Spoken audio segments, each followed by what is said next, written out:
Welcome, welcome, welcome to this special presentation of the Brown Bag Break, where my friend and mentor, LouAnn Clark, author of A Decided Difference, has agreed to join us and provide some very valuable information regarding self-talk.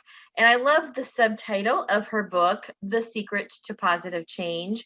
And we do desire that. I think most of us desire some kind of positive change. She has definitely provided such a level of mentorship and inspiration in my life. And every time I hear her speak, I take away new nuggets every time. So I'm so very excited about today. But LouAnn Clark has spent 2 decades battling depression before she learned to become happier and healthier by taking control of her own thoughts. Today, she is an award-winning speaker and host of the weekly podcast, A Decided Difference. In her new book, A Decided Difference, she offers strategies and practical techniques to help you overcome stress, anxiety, sadness, and fears. A dynamic storyteller, her refreshing renovational approach to personal change enables her to connect and inspire audiences everywhere. Positive change is a do-it-yourself project, but that doesn't mean you have to do it alone. The practical tips in her new book, this warm and wise book, will help you overcome paralyzing fear and negative self-talk, cultivate resilience and confidence, and find the determination to achieve your goals. And today we are going to talk about and drill down in on self-talk. So take it away, LouAnn. Up stories. We do it unconsciously, and it's to explain what happens, what's out there in the world, what's happening with external events, and what's happening in our relationships, what's happening within us. If you think about it, there has to be a reason for everything. At least that's what we believe. And if we find the reason for it, we think we can change things. Maybe that's true, but what we think is the reason isn't always necessarily the reason. The stories that we tell ourselves unconsciously reflect our beliefs. If I say, oh, I can never do math, I'm terrible at math, I just have such a hard time with financial things, I can't make my brain understand these things, I'm telling myself what I believe to be true about myself, whether it is actually true or not. I struggled so long with depression, I think because of the stories I was telling myself about myself. The words that you choose are so important, and the way you talk to yourself is so important. So if you want to know what you believe, listen to the stories you're telling yourself. Listen to the things you say about yourself in conversation with other people and inside your own mind. I want you to think now about something that happened today. When you got up this morning, when you got ready for work, when you had your breakfast, when you decided how you were going to go about your day, what were the things that you were saying to yourself? What were the thoughts you were having about yourself, about your work, about your appearance, about your relationships, about your lack of a relationship, about anything at all that was negative? I know that I frequently look in the mirror and go, oh, doesn't my hair look good today though? I love my hair when it looks like this. It's going to look like this for about maybe the next 30 minutes if I'm lucky. And then it's going to start getting bigger and bigger and bigger because that's what my hair does. And Barbara's laughing because she knows she's seen it when it's wild and standing on end. And Jen has too. So I can say to myself, as I heard often when I was a child, oh, my hair is out of control. It's so awful. Why did I have to have this curly hair? My grandmother gave me a nickname when I was a kid, the Wild Bushman. Wasn't exactly a compliment. Now, I will tell you that in the days since I was a child, curly hair products have come a long way. I have a curly girl stylist who knows what she's doing, thankfully, after many, many years of living the life of the Wild Bushman. But I could say to myself, I am less than Elise because look at her beautiful straight hair. or less than Jen because look at her hair is always so glossy and gorgeous. Less than Ash because look at the way her hair just curves around her face. And less than Barbara because she always looks styling with her spiky do. But what would that do for me? Would it help me in any way? Would it make me feel better about myself? I don't think so. And this is a very shallow example. But we do this in all areas of our lives. We talk to ourselves about how our personalities are lacking, how our skills are lacking, how our situation is lacking, how we haven't made the accomplishments that we need to be making. We can say things to ourselves like, I'm always falling short, I'll never be successful, I'll never meet the man of my dreams, or the woman if you happen to be male, or that's what brings you happiness. Any part of our lives we can tell ourselves stories that don't serve us well. And why do we do this?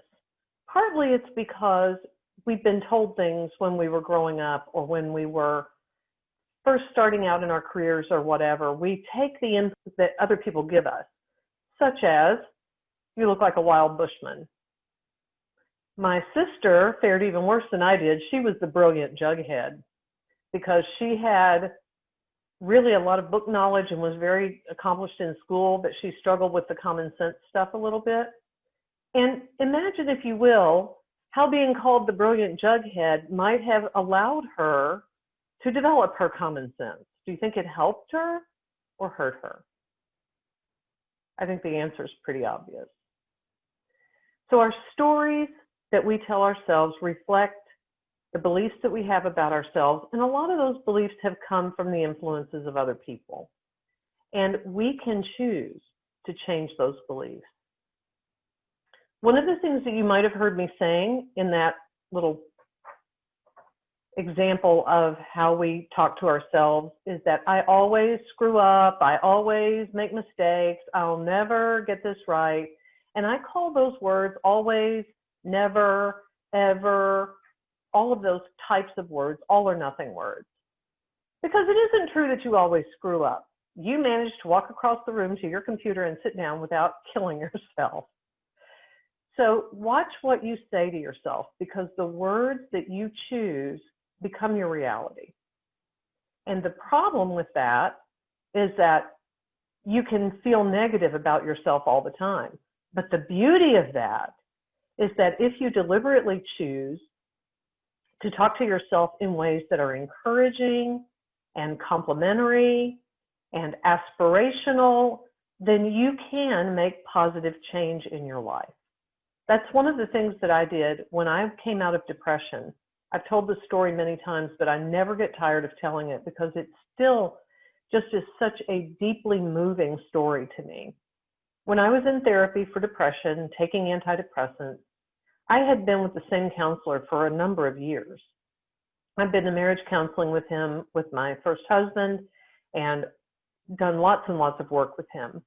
One day, I was bemoaning how I was still stuck after trying lots of different things, and he just leaned back in his chair and said, "Do you mind if I just tell you something?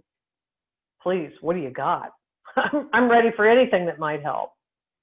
And he said words that changed my view of myself and changed my life, helped me change my life. He said, "I don't think you have major depression. I don't think you have generalized anxiety disorder. I think any normal person living in your circumstances would feel depressed." Wait a minute. Did he just call me normal? Doesn't he know that I'm defective? I'm broken. I'm mentally ill. What's he talking about, normal? But when he said those words to me, I was able to see myself in a different light, from a different perspective. How would a normal person feel living in my circumstances? And to the external world, I had it all. But in my private life, it certainly was far from having it all. And so I was able then to say, if a normal person was in this circumstance, how would they feel? If I were normal, how would I feel? Do you see how small a shift that is? But that statement that he made opened the door of the prison for me. I walked out of depression starting that day. It has been 17 and a half years since I took an antidepressant, and I am not depressed, in case you can't tell. So how we talk about ourselves and to ourselves matters so much. If you keep telling yourself, I'm a failure, I'm depressed, I can't cope, I don't know what to do, then all of those things will be true for you, because your subconscious is listening to everything your conscious says. And it's taking down notes, and it's making whatever you say come true. Have you ever wondered why you keep sabotaging yourself on something? I wonder that too. It's one of the things I still struggle with. But a lot of times it's because we're giving that self-conscious instructions to mess things up, to meet our own expectations. So one of the things I want to talk about is labeling yourself. I was labeled as being depressed, having generalized anxiety disorder, being dysfunctional, being not a normal person. But when I chose to change that label about myself, a lot of things changed. In fact, my entire life changed. My life today, there's very little resemblance to my life in those days. For one thing, I'm not married to that husband anymore. Ooh, glad about that one. I don't live in the same town. I don't even look the same. In fact, as I walked out of depression, people started asking me, have you had a little work done? One of my friends actually mistook me for my daughter one day. That was pretty awesome.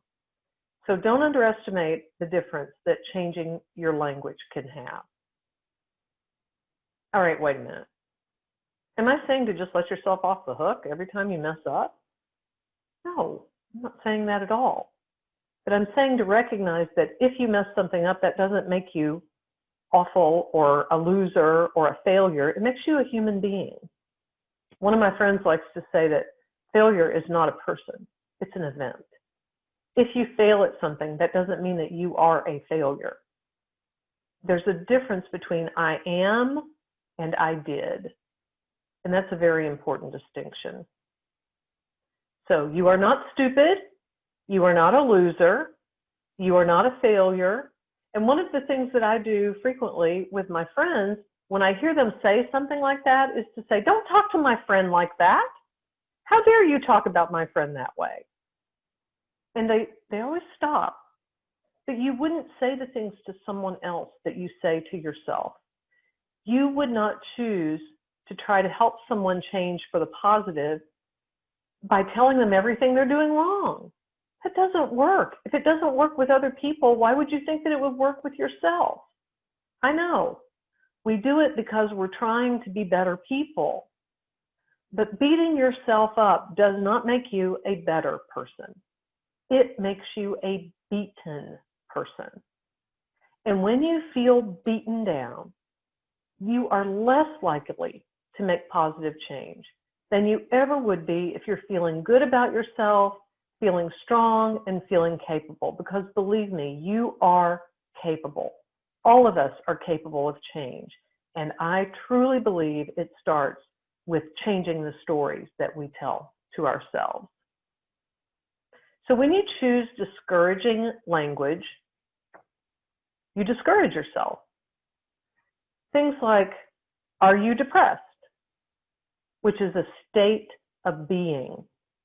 Or are you discouraged? Which is a temporary feeling. You will live into whatever you believe. So if you tell yourself you're depressed, or you are a depressed person, or a depressive type, how I hate that phrase, then you will live to that label. Every time you have a bad feeling, you'll think, oh, that's because I'm a depressive type. It's because I'm a depressed person. No, you're just having a bad feeling. And it's temporary. All feelings are by definition temporary. So choose words that are accurate. Today I feel discouraged. I feel stuck. I feel frustrated. I feel like I'm never going to get ahead. But that doesn't mean I never will, because never is an all or nothing word. Nothing lasts forever. So whenever you are choosing your language, be very, very careful about the words that you use that may discourage yourself. Now, I want to make a distinction here too. This is not about positive thinking. Okay, my next podcast episode is going to be about toxic positivity. Do you know those people who are always saying, oh, well, COVID has made so many benefits in my life, and here they all are, and I'm Pollyanna, and nobody can stand to be around these people because who can live like that? Positive thinking is great when it's appropriate.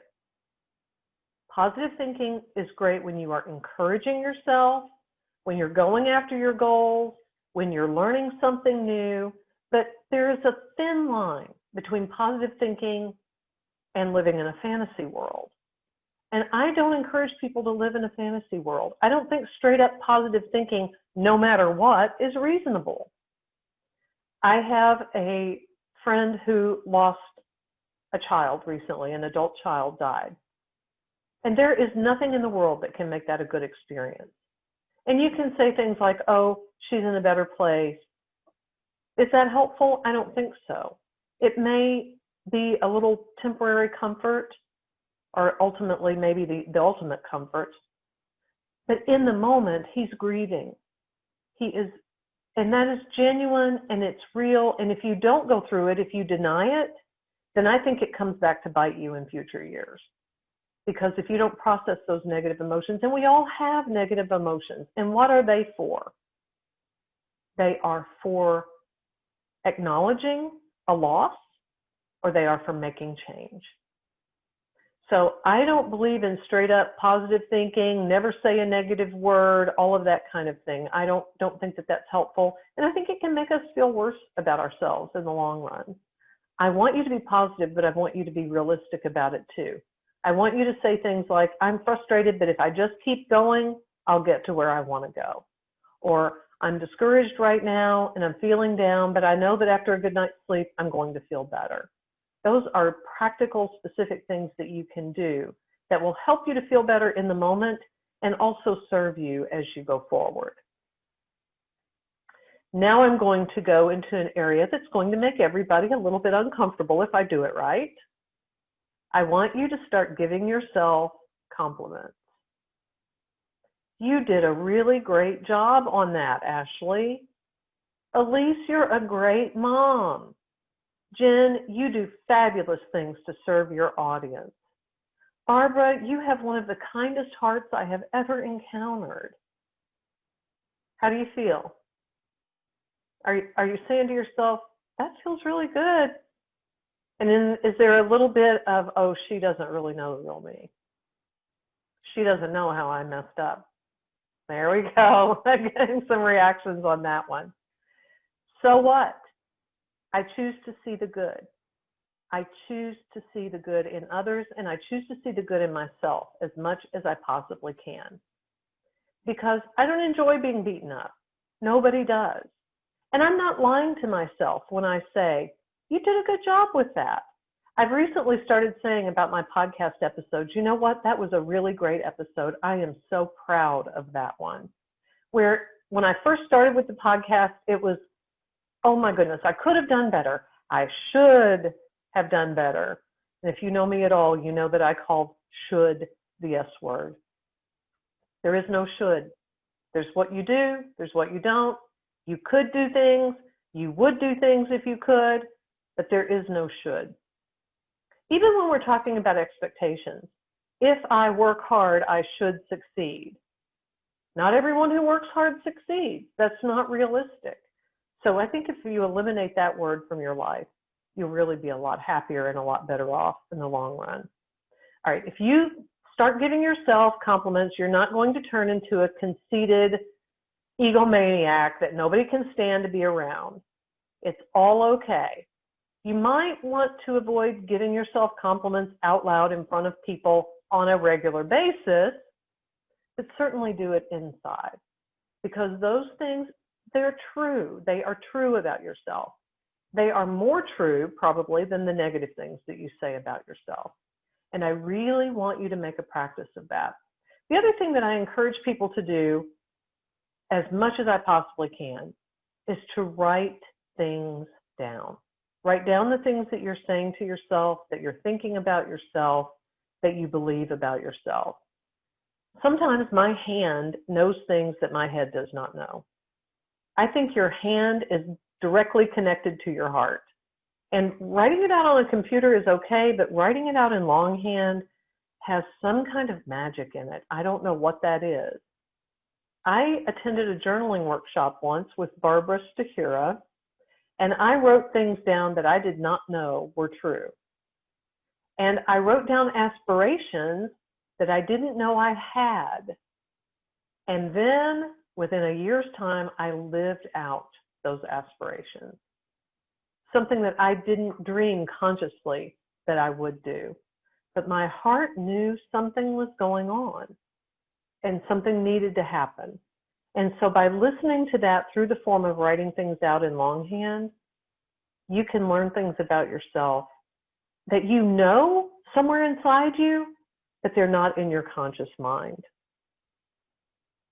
I see that I'm getting close to the end of my half hour of time. And so I'm going to end my formal remarks here with a caveat about feeling selfish. If you feel selfish, too self-centered, doing all of this stuff, when you start to give yourself the time and the space and the money and the permission to be happy, you may feel some pushback inside of you. You may feel some pushback from outside of you. Believe me, my first husband was not all that happy when I wasn't depressed anymore because he could not control the narrative anymore. But when you start to feel bad about serving your own happiness, I want you to remember this. It's a quote from Robert Louis Stevenson about happiness. He wrote, "There is no duty that we so much underrate as the duty of being happy. By being happy, we sow anonymous benefits upon the world."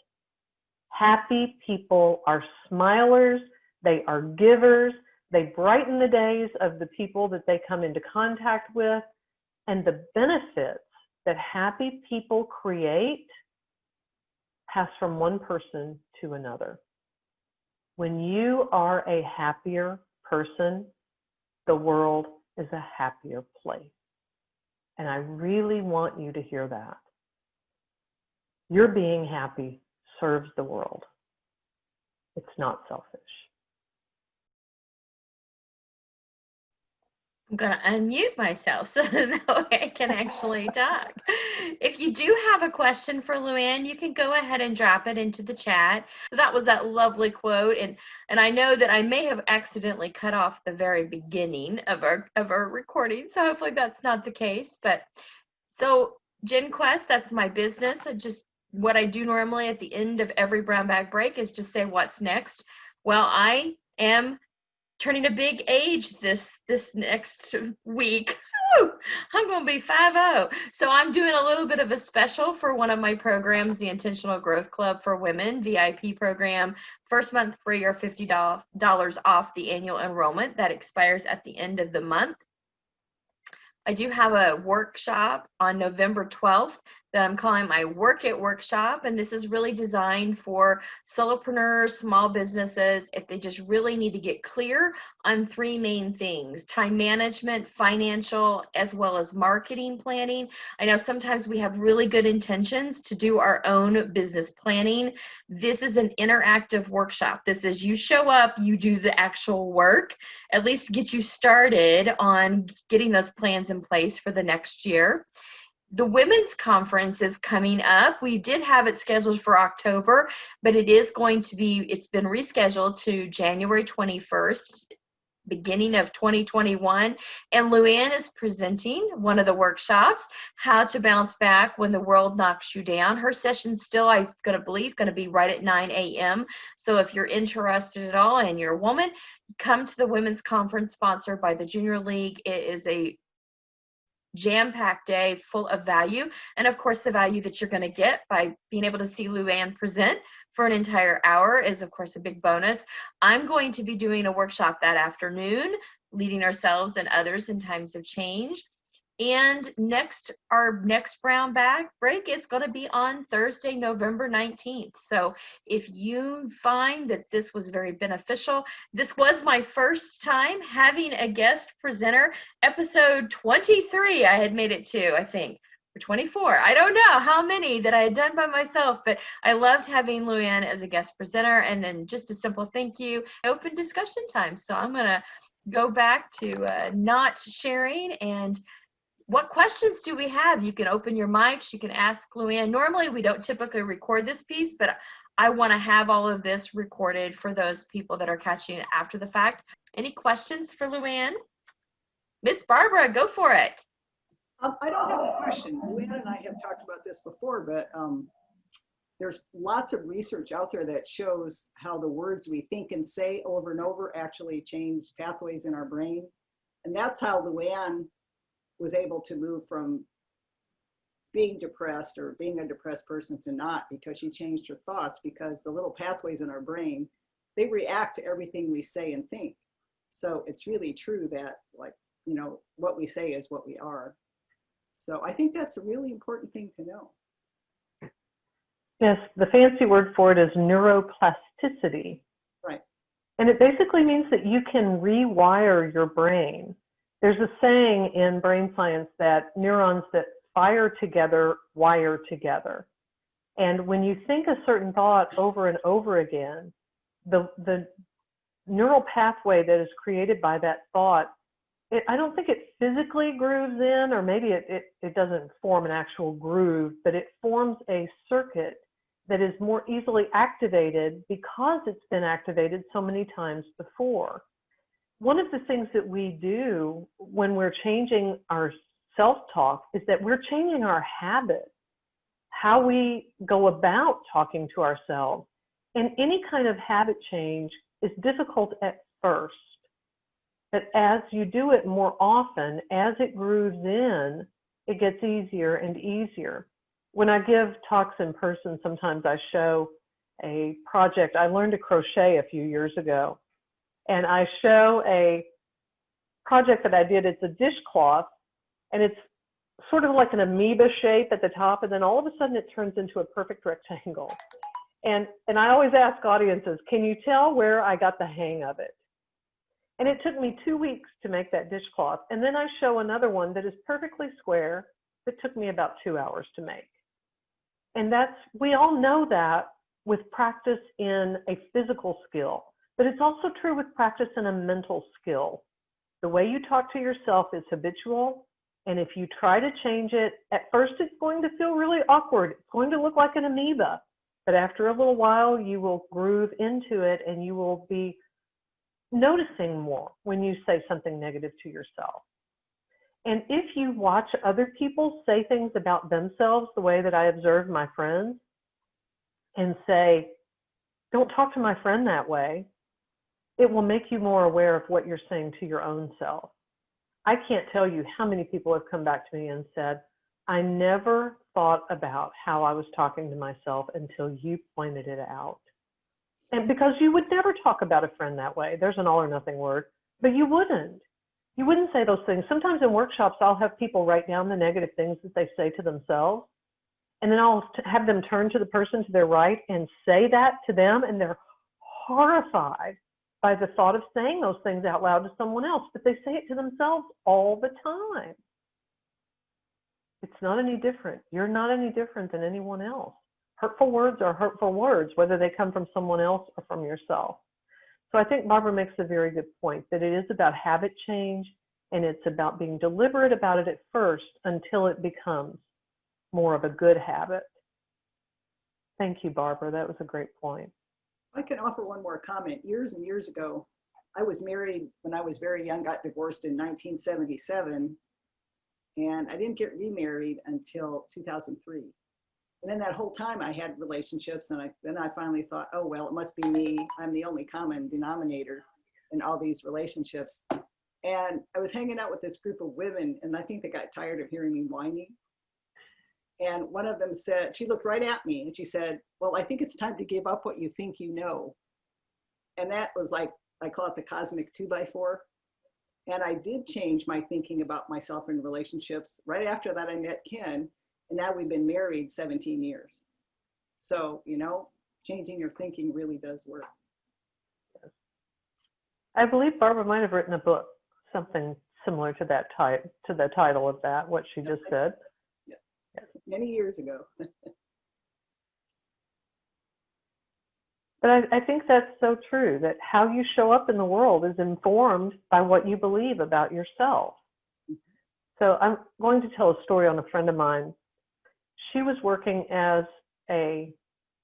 she started as an administrative assistant, and then she worked up to being a tax preparer and doing some other higher level work in an accounting firm. And she was looking for another job. And one of the jobs, she was applying for all kinds of jobs.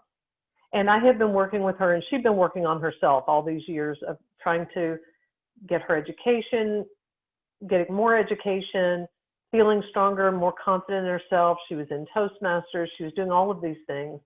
And she was applying for jobs that she wasn't qualified for, just for practice, basically. And one of the jobs called her. One of the opportunities was open to her, and they wanted her to come in for an interview. And so she went, and she said, I knew I didn't have a chance at this job. And so I just went to the interview for practice. And I just showed them who I really was. I spoke from the heart. I didn't hold anything back. Lo and behold, 3 years later, she's still in that job that she was not qualified for. And she's getting ready to move up in that organization. I really believe that's about to happen. All because she didn't hold back the best of who she was in that interview. How she showed up in that interview bowled them over, apparently, because they offered her the job. I'll never forget it. She called me and said they had offered her the job, and I was literally screaming, what? So don't underestimate how your self-image is impacted by what you say to yourself, and don't underestimate how your self-image is showing up to other people. Don't you all know people who are amazing, talented, beautiful, bright, and they have no confidence? It's their self-talk that's doing that.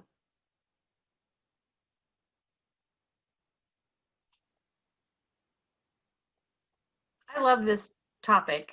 I think we do have to remember that the voice in our head sometimes, many times, is wrong. And we have to make sure that we're really doing that reality check in regards to like what is the reality, not the, what do you call them?